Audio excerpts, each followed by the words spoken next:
Atenção às seguintes instruções. Está começando o Jogo dos 8. 8 participantes precisarão superar sua própria natureza se quiserem alcançar um objetivo final: entrar no céu. Mas para isso, vocês terão que seguir algumas regras.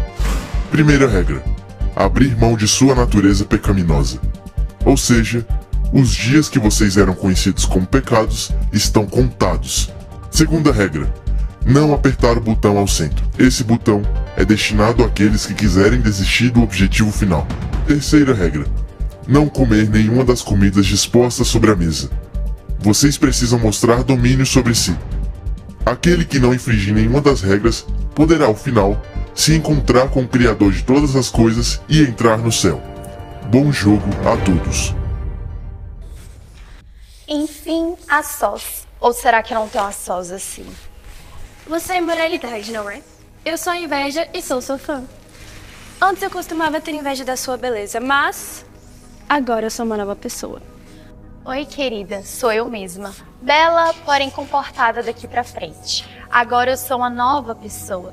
E você, Britão? Eu? Eu sou o orgulho, mas deixei todo aquele complexo de superioridade pra trás. E estou aqui pra aprender a ser mais humilde. Olá a todos, eu sou a Idolatria e eu costumava valorizar coisas além do necessário. Mas agora o meu foco é outro. E agora eu estou focado em assuntos mais espirituais. Gente, eu sou a preguiça. Eu deixei toda aquela minha vida velha pra trás e vim ser uma pessoa mais produtiva, ativa. Eu só preciso me lembrar disso, sabe? Ei, galera. Eu sou a desobediência. Eu costumava quebrar as regras, sabe? Mas agora eu vou seguir todas. Ou quase todas. Eu posso ou não posso comer alguma coisa aqui? Não! Tá bom, tá bom. Bom, eu sou a mentira. E assim como todos, eu estou deixando os meus truques de lado. Agora, eu tô focada em seguir a verdade. Ou pelo menos eu estou tentando. Eu sou a ira. Estou trabalhando para conter minhas explosões de raiva, deixá-las no passado. Agora eu tô ficando mais paciente. Você está mais bonito do que nas últimas vezes que eu te vi, Ira. Você acha isso mesmo? Eu acho. Na verdade, homens como você me chamam muita atenção. O que você acha da gente conversar lá fora? Naquele momento, meu queixo caiu. Como alguém consegue ser tão descarado assim? Ali eu já sabia o que ia acontecer com ela. Mano, a mina perdeu a cabeça legal. E de cara ao jogo também. Você não acha isso perigoso? Eu vivo perigosamente, não se preocupe. Imoralidade. Você está desclassificada por infringir a primeira regra. Por não ter dito adeus à sua natureza pecaminosa, você se despede do jogo. Ai, que peninha. Mas não seja por isso. Qualquer um de vocês podem me ligar quando quiser.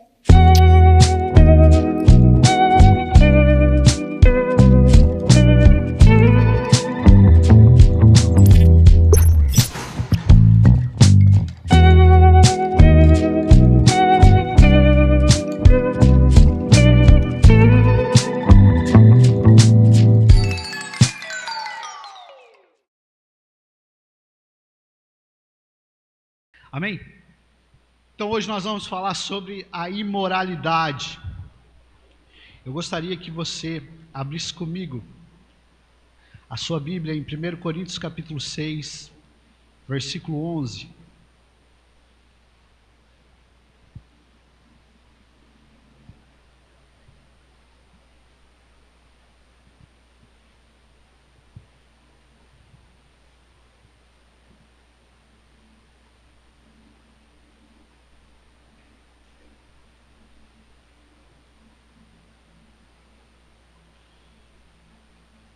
Primeiro Timóteo 6:11.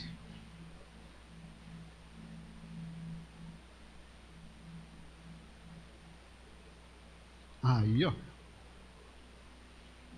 Só para ver se você estava esperto mesmo. Amém? Paulo ele dá um conselho para o seu discípulo na fé, Timóteo.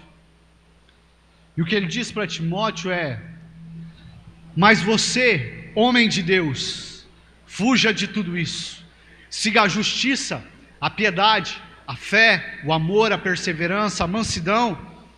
Combata o bom combate da fé. Tome posse da vida eterna, para a qual você também foi chamado, e da qual fez boas confissões diante de muitas testemunhas.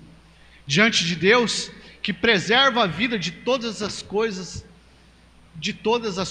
e diante de Cristo Jesus, que na presença de Pôncio Pilatos fez boa confissão, eu exorto a você: guarda esse mandamento imaculado e irrepreensível até a manifestação do nosso Senhor Jesus Cristo. Amém? Aqui o apóstolo Paulo ele dá um conselho para o seu discípulo Timóteo. E ele fala algumas coisas que eu e você precisamos guardar na nossa vida. E que muitos homens e mulheres de Deus acabaram se perdendo por causa da imoralidade. Então aqui o apóstolo Paulo ele dá um conselho para o seu discípulo. Ele fala: olha, mas você, homem de Deus, olha para a pessoa do seu lado e fala: você, discípulo de Deus, fuja disso. E ele segue falando: olha, e você vai continuar, mas você também vai buscar a santidade. Você vai correr atrás das coisas que são do alto, para ter um bom testemunho. Aí ele fala: combata o bom combate. E por final ele fala: você guarde a fé. E esses 4 conselhos que o apóstolo Paulo nos dá: o primeiro, fuja; o segundo, persiga; o terceiro, combata; e por último, guarde.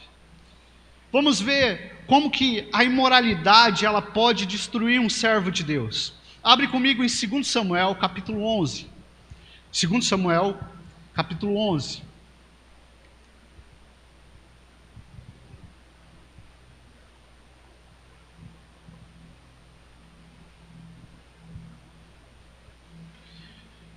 Segundo Samuel, capítulo 11, versículo 1.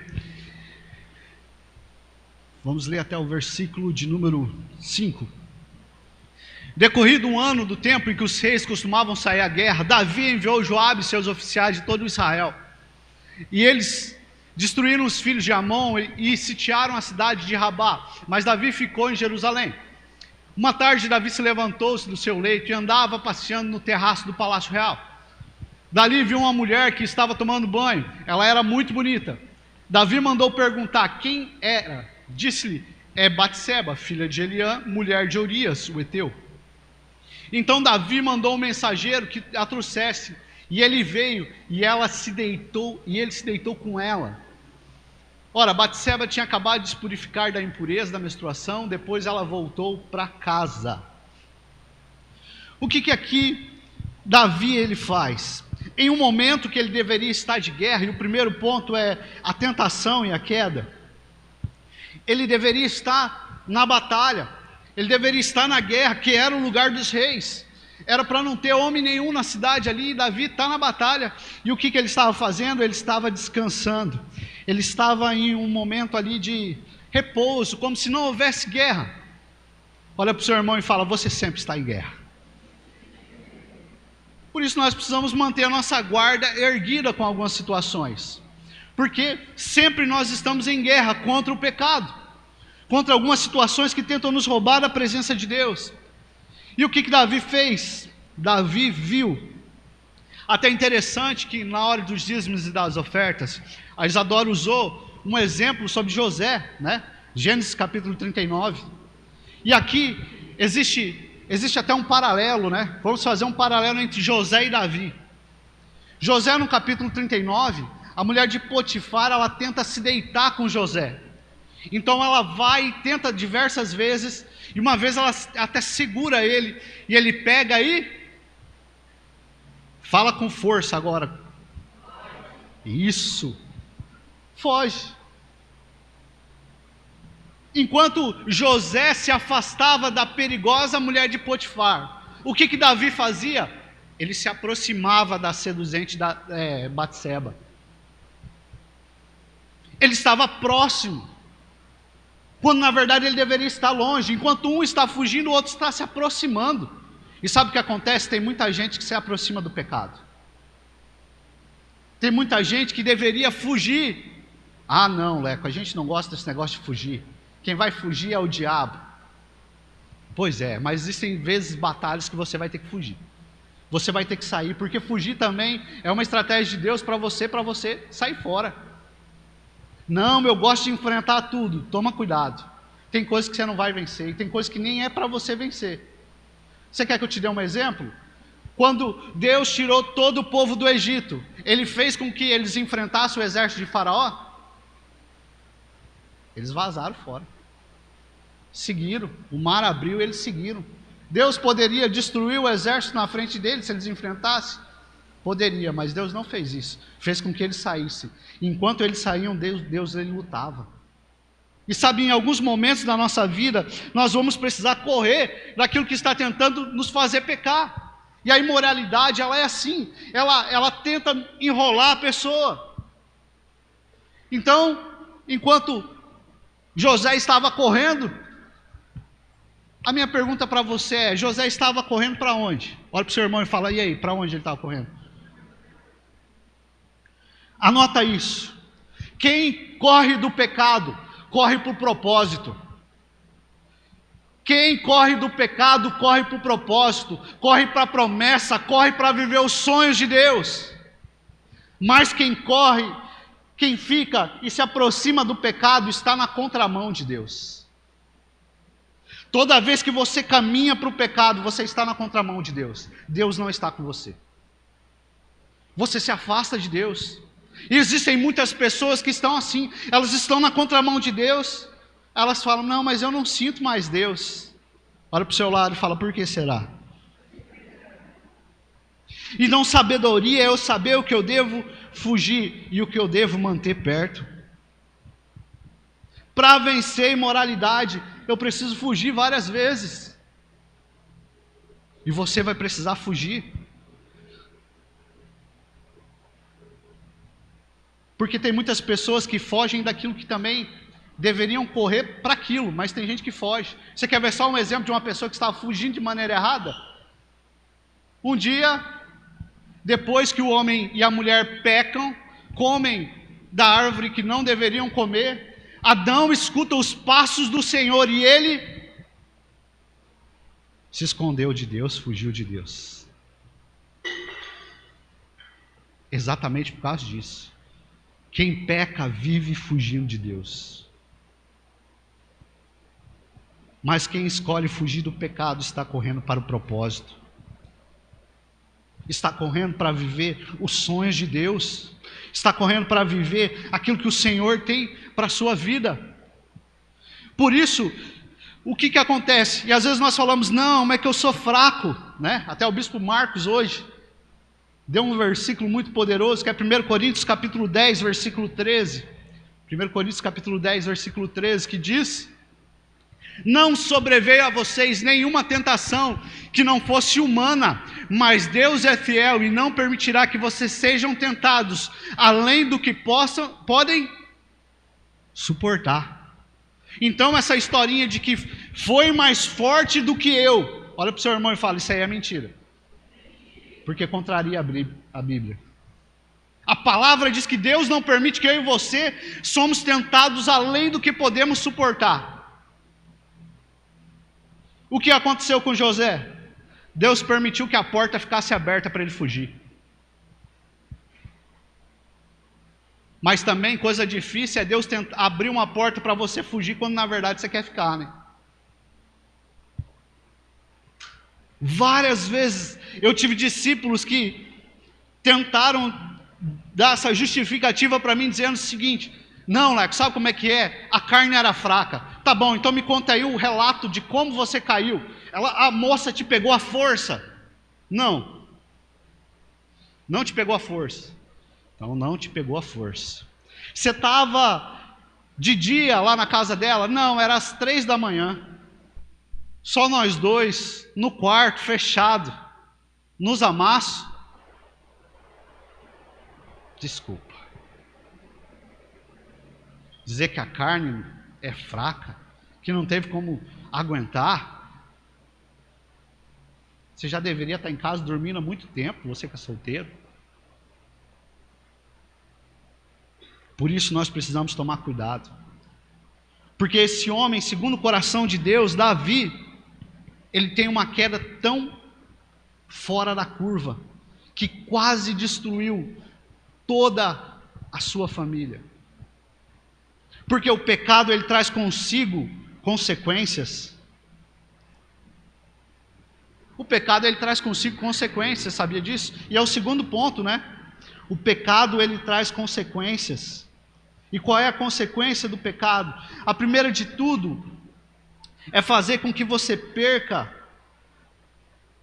a sua autoridade, é fazer com que você perca o seu testemunho. O que aconteceu com Davi é que o profeta chegou, segundo Samuel, capítulo 11, do versículo 12.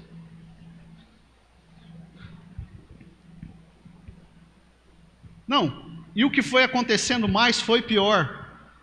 Porque o que aconteceu? O pecado foi envolvendo tanto Davi. Eu vou contextualizar, porque senão vai ficar muito extensa a administração.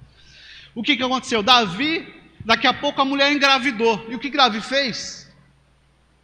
Mandou, calma, irmão. Primeiro ele teve um bom plano, né? Porque o diabo sempre vai dizer para você, eu tenho uma boa ideia, né? Vamos pecar aqui, e o diabo até ele pode nos ajudar a pecar, mas ele nunca vai te ajudar a esconder. Ele faz questão de te ajudar a pecar, mas ele não vai te ajudar a esconder. Sabe por quê? Porque não existe pecado secreto no mundo espiritual. É um escândalo quando nós pecamos. E o que acontece? Ele foi, chamou Urias e falou, olha, você é um soldado bom, embriagou Urias e falou para ele, vai para casa. E Davi está lá todo tranquilo, de repente ele recebe a notícia e vê que Urias era um homem fiel ao exército e fiel ao rei. E ele foi lá e viu que Urias estava na porta do palácio dormindo. Ele foi lá, chacoalhou ele falou, rapaz, você não vai para casa não? Ele falou, não tem como eu ir para casa descansar enquanto meus amigos estão lutando. Davi ficou louco. Mandou o cara para a guerra e o cara tinha mandado o cara para casa para o cara ir lá, deitar-se com a mulher dele e de repente o filho ser dele. Mas não, aquele cara foi fiel. Então Davi teve outra brilhante ideia. Vou mandar esse cara para a batalha e lá eu vou pedir para Joabe, o comandante, colocar ele na linha de frente, para quando ele estiver na batalha o exército recuar e os inimigos matarem esse cara. E foi um acidente. Olha para o seu irmão e fala, foi um acidente. Ninguém nunca vai descobrir. E assim ele fez. Seu comandante, só agindo segundo as ordens, foi e fez exatamente isso. Recuou, morreu. Morreu, coitado do rapaz. E Davi pensou, ninguém nunca vai ficar sabendo. Esse é o plano perfeito, eu consegui esconder muito bem. Mas sabe o que aconteceu? O pecado sempre traz consequências. Então o profeta Natã foi até Davi. E o profeta Natã, chegando até Davi, conta para ele uma história. E fala para ele, Davi, havia um homem que tinha muitas riquezas, muitas ovelhas, e um outro homem que tinha apenas uma ovelhinha. Sabe o que esse homem rico fez? Ele foi lá e pegou a única ovelhinha que aquele homem pobre tinha e matou e deu, porque ele recebeu um viajante distante na sua casa. Ele roubou aquela única ovelhinha que o homem tinha e a matou. Davi na hora se encheu de ira e falou para ele, esse cara merece morrer. Que aconteça com esse cara, que ele sofra 4 vezes mais. E o profeta Natã falou, esse cara é você. Você foi esse cara, Davi. Você pegou a mulher do Urias. E a máscara caiu. Porque o evangelho, uma vida com Deus, não é apenas uma ideia. Não é apenas um sentimento. Mas o evangelho é a transformação de vida. Não adianta nós falarmos, não, eu sigo ao Senhor. Eu vivo no reino de Deus. Eu sou de Deus. Se o seu estilo de vida não mostra isso. se o seu estilo de vida não mostra Jesus. Mas Deus quer, qual é a vontade de Deus para mim? 1 Tessalonicenses, capítulo 4, versículo 3. Pois a vontade de Deus é a santificação de vocês, que vocês se abstenham da imoralidade. Pronto, agora se você não sabia a vontade de Deus para você, você sabe. Você sabe. E como que a imoralidade ela vai nos pegando de diversas maneiras. Vai te treinando através da pornografia. E tem uma frase que eu achei muito forte, mas é uma realidade, que a pornografia ela tem o poder de estrupar a sua mente. Te marca, te fere. Não tem nada de Deus na pornografia. E sabe o que o mundo prega para nós? Que isso é normal. Isso é normal. Sexo antes do casamento, isso é normal. Traição, isso acontece. Adultério, isso acontece. Olha para o seu irmão e fala, não acontece. Esse não é o plano de Deus.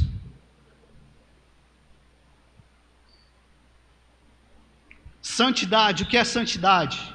Eu acho que, para resumir bem o que é santidade, santidade é viver para Deus. E imoralidade e pecado é viver para si mesmo. O que estava acontecendo com Davi, ele estava vivendo para si mesmo. Aquilo que ele deveria fugir, ele estava abraçando.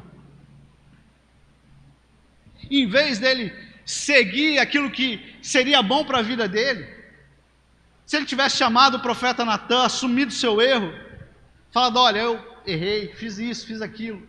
Mas o que ele fez? Ele fugiu do profeta, em vez de fugir da imoralidade.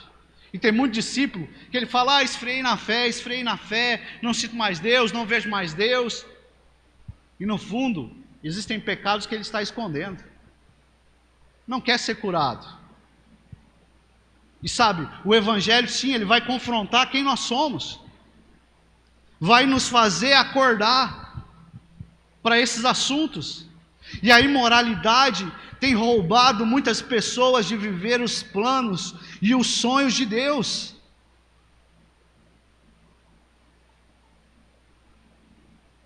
Porque o homem, ele peca no olhar, como Jesus disse, quando ele olha.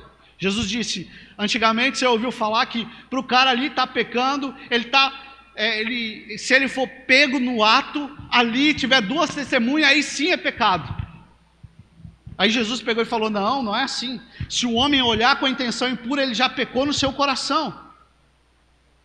Então o homem, ele peca no olhar. E muitas vezes a mulher, ela se peca no quê? A mulher peca no se vestir. Porque se o evangelho não é uma teoria, é um estilo de vida, isso precisa entender, refletir como eu me visto. Mas o que é bonito é para se mostrar. É para você guardar para o seu marido.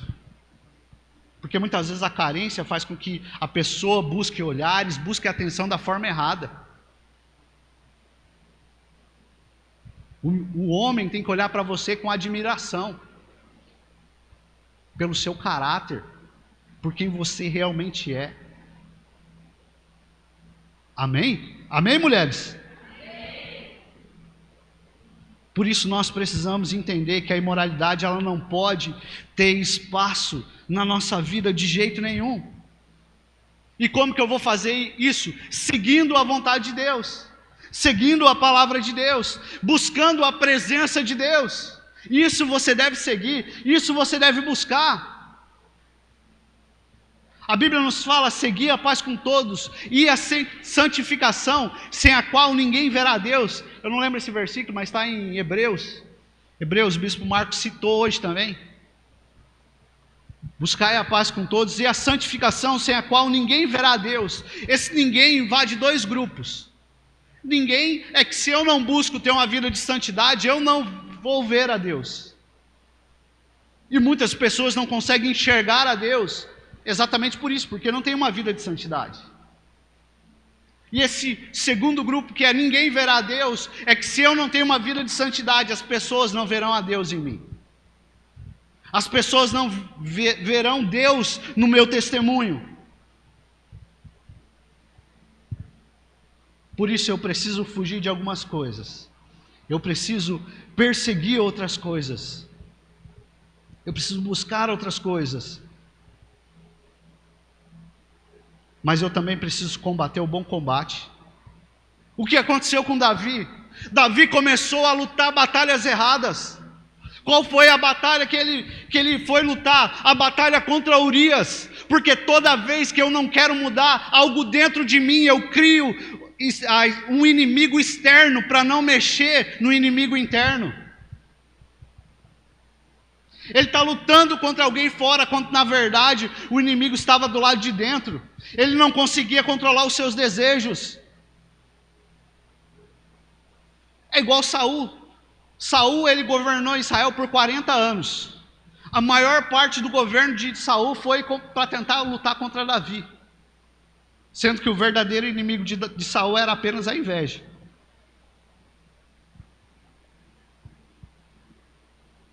Por isso que quando Naamã, ele chega diante da casa de Eliseu, sai o servo dele e fala, olha, Eliseu mandou sair no rio tomar banho.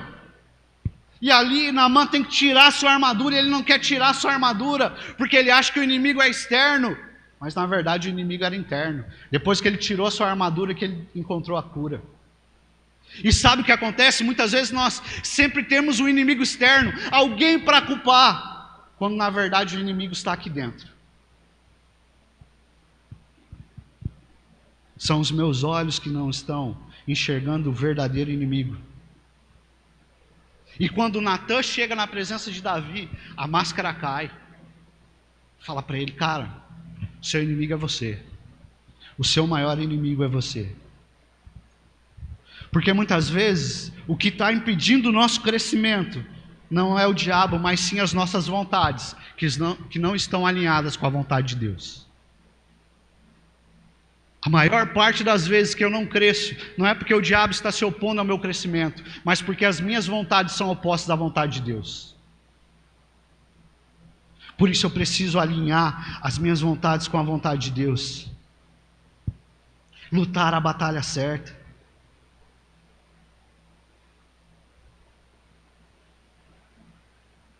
E o terceiro ponto é a libertação e o arrependimento.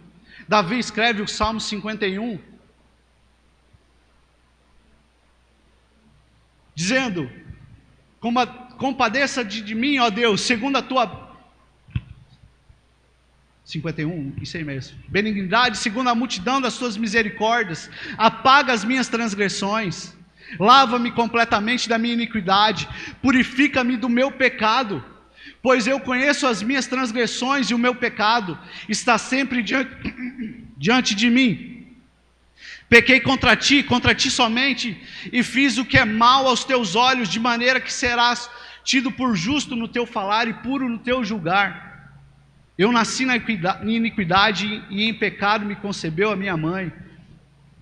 Eis que te agravas da verdade no íntimo e no oculto me fazes conhecer a sabedoria. E aqui nesse salmo ele começa a pedir perdão para o Senhor, e daqui a pouco ele fala, eu sei que um coração contrito e quebrantado o Senhor não rejeita.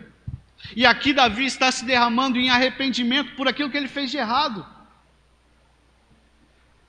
Porque é quando nós nos arrependemos que nós encontramos a libertação desse pecado. E Davi está ali, está se arrependendo e teve consequências. A espada veio sobre a vida dele. Teve várias vezes que a família dele pagou por situações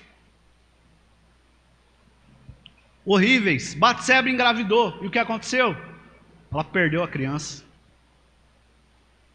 Passaram um pouco mais para frente. Perdão. A filha de Davi é estrupada por um outro meio-irmão. Um outro irmão vai e mata esse irmão que tinha estrupado a menina. Daqui a pouco esse cara que matou o outro irmão se rebela contra Davi e tenta matá-lo. E um soldado de Davi mata o cara. que também era filho de Davi. Olha para o seu irmão e fala: você está vendo como o pecado tem consequência?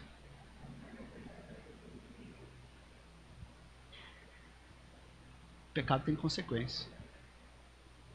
Por isso você precisa combater o bom combate, lutar na direção correta e para o final guardar. O que você vai guardar? Davi poderia guardar os seus fracassos.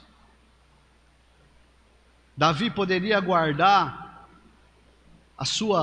suas mágoas contra Natã, que era o seu líder, seu profeta ali, e falar se Natã não tivesse falado nada. Mas ele decide guardar a palavra de Deus e se arrepender. E esse é o desafio para mim e para você. Guardar a palavra de Deus no nosso coração.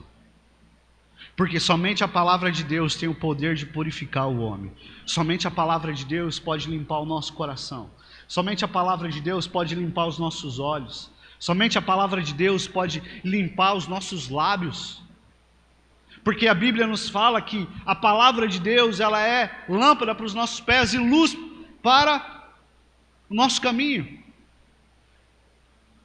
A palavra de Deus é luz e lâmpada para nós, para iluminar o nosso caminho, para iluminar os nossos sentimentos. Mas o que acontece muitas vezes o que ilumina a nossa vida não é a palavra de Deus. Muitas vezes o que ilumina a nossa vida é só a tela do celular. É a tela da televisão. O que ilumina o seu caminho continua sendo a palavra de Deus. O que tem poder de mudar a sua vida continua sendo a palavra de Deus. O que pode te livrar da imoralidade continua sendo a vontade de Deus. Por isso luta o bom combate. Pesquisas mostram que cada vez mais a pornografia, ela tem tomado conta da nossa geração. Você acha mesmo que a pornografia, ela é o desejo de Deus para você? Te sequestra, te faz entender sexo da maneira errada. E daqui a pouco a pessoa, ela só tem prazer através de uma tela, através de uma imagem, e não através de um relacionamento real. Você acha que é isso que Deus tem para a sua vida, Arena? Mas o que acontece? Muita gente não busca ajuda, prefere se esconder. Está assim como Adão, fugindo de Deus, achando que está fazendo certo, está se protegendo, quando na verdade está se machucando. Por isso, nessa noite, eu gostaria que você se colocasse de pé.